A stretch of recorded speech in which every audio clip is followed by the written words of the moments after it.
PSM Makassar baru saja menjalani dua laga dengan jadwal mepet. PSM memulai liga dengan bertanding melawan Persikabo pada Senin 5 Desember 2022.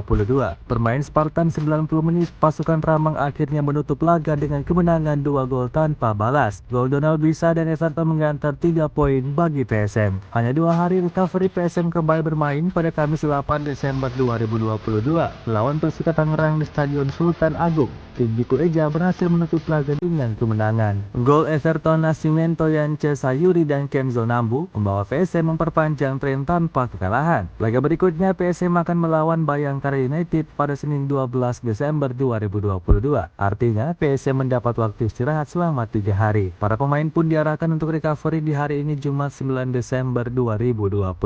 Sejak pagi hari pemain melakukan sejumlah aktivitas. Beberapa pemain nampak menikmati sarapan di Inside by Melia Yogyakarta. Kenzo Nambu bersama Dalendoki duduk berdampingan menikmati buah segar. Reza Arya datang langsung sarapan dengan sereal. Kemudian Donald Bisa minum susu segar. Di satu meja yang sama, asisten pelatih PSM Ahmad Amiruddin M. Arfan bersama Dr. Hardiansyah Muslimin duduk semeja. M. Arfan menikmati jus buah segar, sementara Ahmad Amiruddin menikmati kopi di pagi hari. Coach Amir juga sarapan dengan nasi goreng. Tak lama M. Arfan dan Kenzo Nambu memilih naik. Sejumlah pemain juga memilih untuk beristirahat di kamar masing-masing.